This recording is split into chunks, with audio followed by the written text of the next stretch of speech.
This is the perfect post-workout stretch in order to target your entire body, relax your muscles, and encourage quicker recovery before you go into your next workout. It's part of the 8-minute week challenge. You can get it for free from my website, and I absolutely love using it on myself, and I'm confident that you will thoroughly enjoy it too. Meet me with wide feet, hands out to cross position, and now we're going to slide one hand down the outer thigh and down your calf all the way over, rainbow your arm, feel the stretch in your obliques, arms come up and shut the door. It's working your thoracic spine, the top of your spine there, so side body and obliques, and come up, shut the door.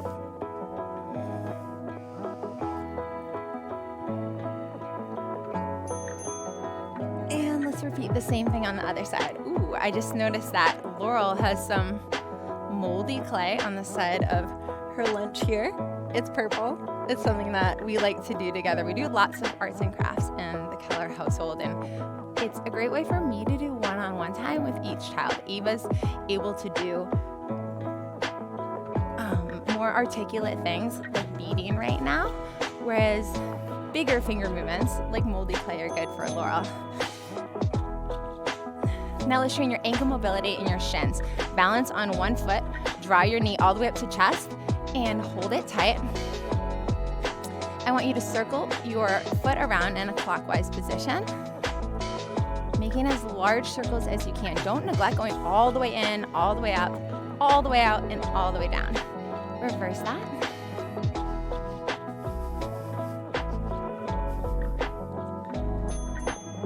Same thing, other side. Let's look at this from an angle. You'll notice that with the palms of your hands, you can also feel your shins, how the muscles are interacting. This is going to help you prevent shin splints.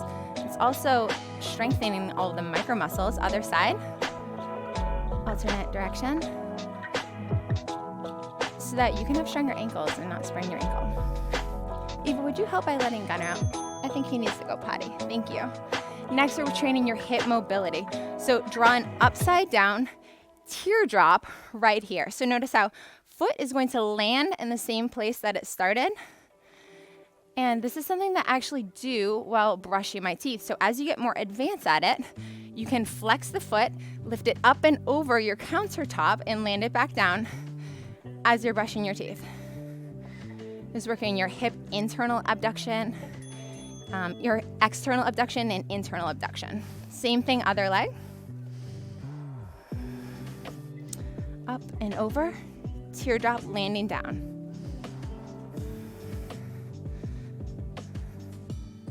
You'll find that once you do this looking in a mirror, you'll be less likely to fall over. And for my middle son, Riker, he's 8. We actually use hard, real clay for him. So it's the type that you get wet. It's brown. It will air dry over the course of about a week. Legs wide, drop down. Get pelvis as low as you can to the floor. Chest is high. Take both hands and just press slightly down on the top of your thigh. This is going to lift your heel up off the mat and improve your ankle mobility. Same thing, other side. This is not dangerous for your knees. What it is it's closing the angle between the shin and the top of the foot so that you are able to squat deeper. Next, I want you to take one arm, reach to opposite shin and grasp it, and reach up and over. Yes, just like that, Laurel. So yesterday with Riker, we molded a flat piece of clay and then drew into it with toothpicks a yak. He's my boy who would be a biologist or a marine biologist. He's very interested in water creatures, so it's fun to do art with him that he relates to, and then I can make it boyish as well. Right foot is going to come forward into a forward lunge. Drive hip flexors down. Knee is on the mat. Now we're going to shift all the way back. Toes are facing up towards the sky. Drill heel into the mat. Drive forward and back. Fingertips are on your mat, just like a sprinter. Open groin and hamstring. Moving into glutes. Bring your right foot over to left hand. Drop knee down to the mat. Turn your torso to face your knee. Hands are wide, elbows tucked in lower. Almost as if you are doing a push-up and press up out of it. And lower. Push away from the ground. Bring chest to knee. And up. Now look at your back leg. Lift it up and over. Are you all done, Laurel? That's fine. Your foot that was on the mat, plant it into pointy triangle and stretch, roll back into lane hamstring stretch. And on an exhale, drive your heel up to the sky. Maybe you look more like this, and I'm completely okay with that. What I don't want you to do is cheat yourself by grabbing right here. Bend this leg to 90 degrees. Bottom leg comes flat to your mat and fold over into a lumbar spine stretch. Feel release in your lower back muscles.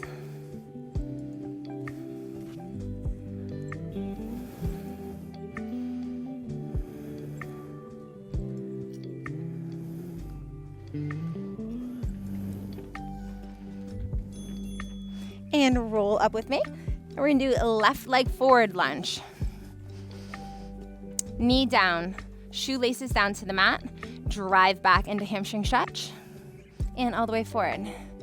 What I've been working on slowly over the course of the last 5 weeks with Gavin is something that was inspired by the Ark encounter, and this is a real rendition in Kentucky of what we can imagine the biblical account of what the Ark looks like. So we went there in the Creation Museum. And glute stretch, come over into a pigeon, drop knee down, face the knee, torso is facing the knee, press down and push away. What we saw there was an example of what it would look like to use a loom and worm and create a tapestry. So we got the idea that we're gonna do one together. And so I got this fluffy green yarn that is so soft like a blanket. Look at your back leg, bring it up and over, and roll back with me on your mat, keeping this leg up, and hamstring stretch. And we have been using this loom that we made with sticks, and we've hung it up on the Rogue system on the squat bar in the gym. And we weave a little bit every day, and it's taking us a long, long time, but it's such a memorable activity to do with my 10-year-old boy that he thinks is fun and cool, and it's something that we'll hang up on his wall that's green and brown. Bend your knee to a 90-degree angle. We're going to fold over.